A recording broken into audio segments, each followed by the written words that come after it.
Bonjour les génies, j'espère que vous allez bien. Eh bien, nous allons débuter notre formation sur le Python et cette formation sera subdivisée en plusieurs parties. Nous allons premièrement voir les variables des opérateurs arithmétiques. Ensuite, nous verrons les conditions, les boucles. Ensuite, les librairies standards. Ensuite, nous verrons les fonctions et la programmation orientée objet. Ensuite, nous verrons la gestion des fichiers et enfin, nous finirons par les interfaces graphiques.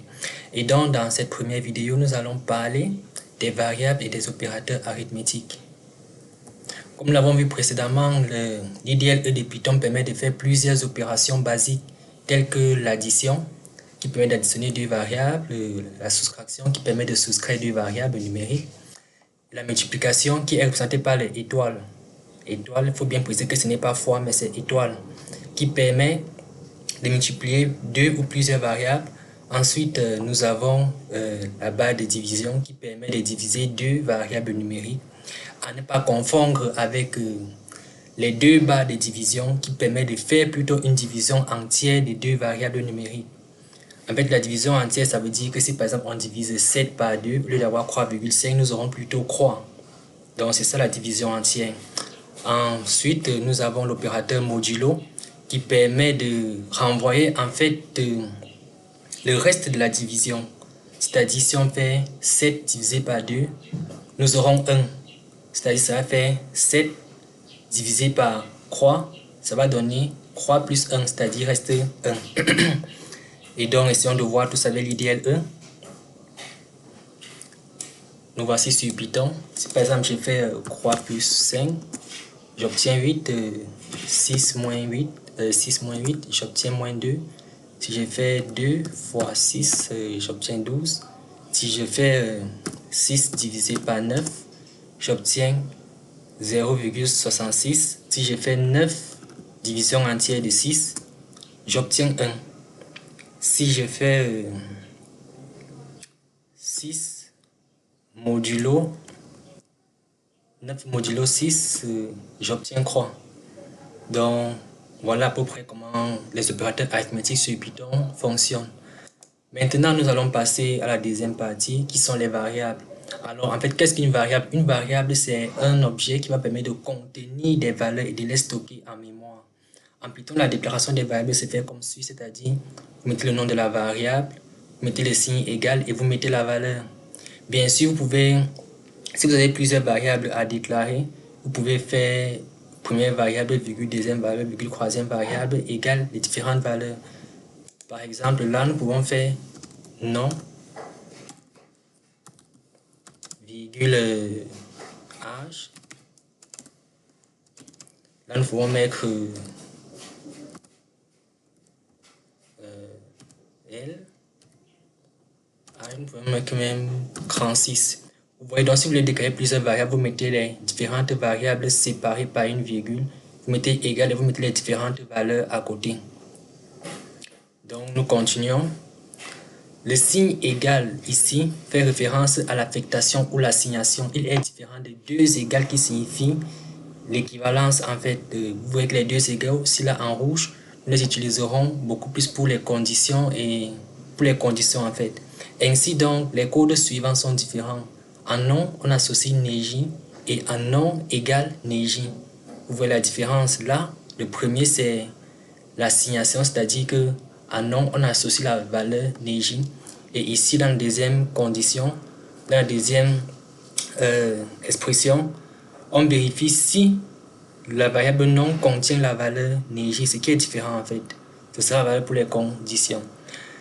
Et à prendre en compte, la déclaration d'une variable commence toujours par une lettre. Je dis bien toujours, parce que si vous commencez par un chiffre, c'est pour vous là-bas. Hein. Donc, la déclaration d'une variable en Python commence toujours par une lettre et de préférence en minuscule. Si votre variable contient plusieurs noms, par exemple, disons, âge enfant, vous allez écrire âge, vous allez mettre la barre de 8 et vous allez mettre enfant. Mais il n'y a pas d'espace dans le nom d'une variable et une variable ne commence jamais par une lettre. Et la variable ne contient non plus de caractères spéciaux. Voyons un exemple. Là, par exemple, si je crée une variable nom, Oups. Je mets Aline. Si par exemple je mets une autre variable, non, je mets Aline. Vous voyez qu'il y a une erreur.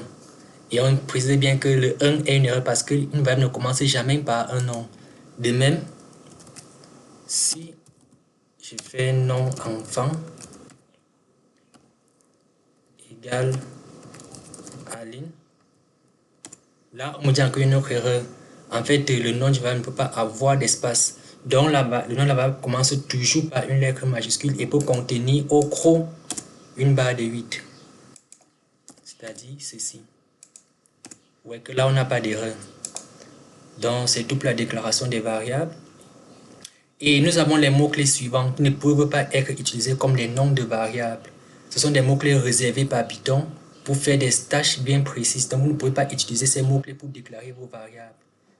Je vous montre tout simplement, si par exemple là nous avons A7, si j'écris A7, vous voyez que A7 apparaît déjà en orange. Ça veut dire que c'est un mot réservé en Python qui ne peut être utilisé comme nom de variable. Nous continuons. Donc vous éviterez ces mots-clés comme vos noms de variables en fait.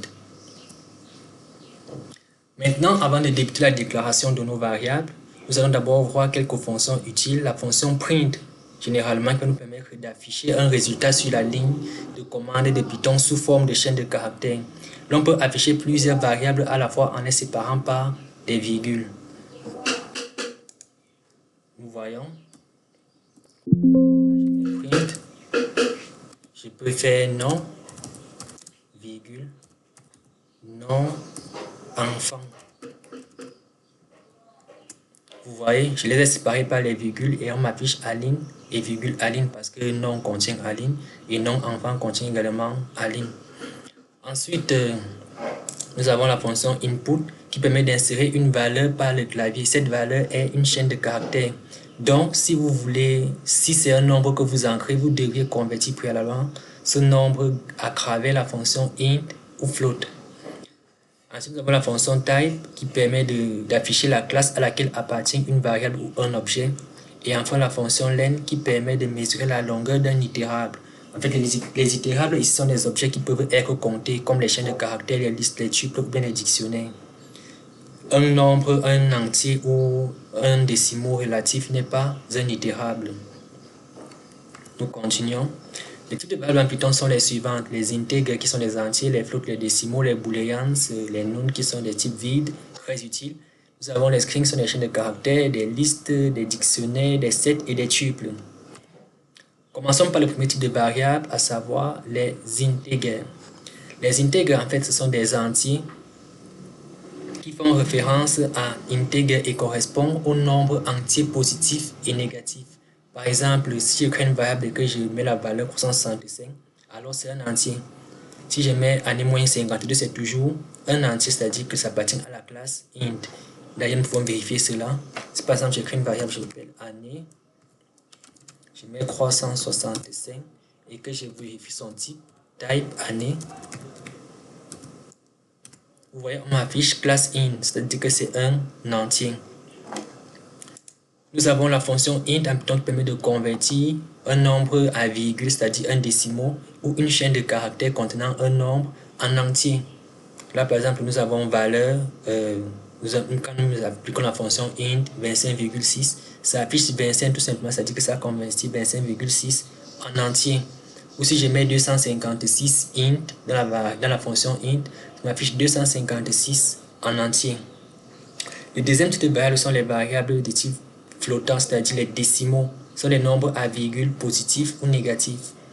Ce sont float fait référence aux nombres réels ou décimaux relatifs. Exemple, nous avons pi 3,14 ou bien ln de e 2,71 sont des nombres à virgule, les nombres décimaux relatifs.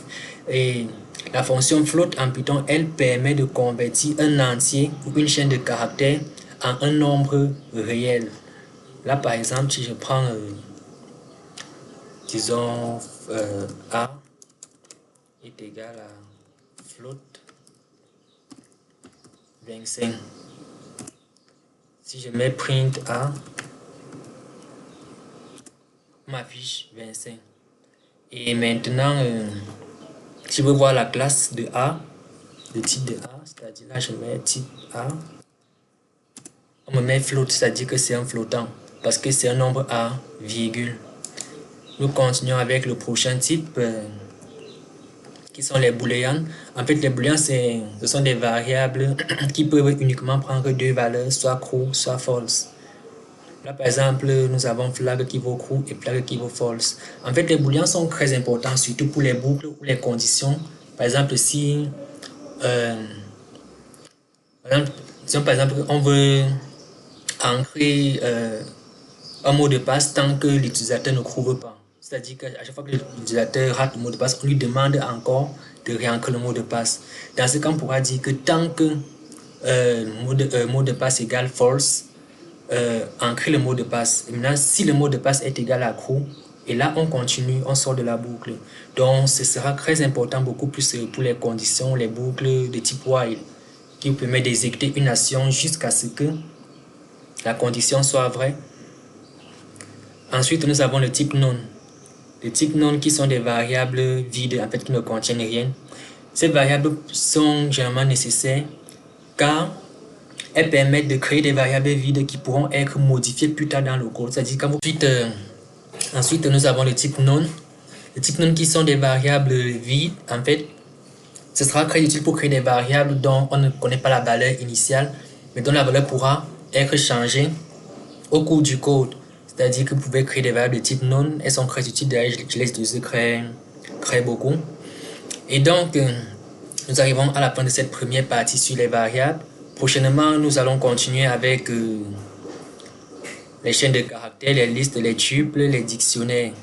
Et ce sera la fin du premier chapitre sur les variables et les opérateurs arithmétiques. Si vous avez aimé, n'oubliez pas de vous abonner et de partager la vidéo. Et je vous souhaite une bonne journée. À la prochaine.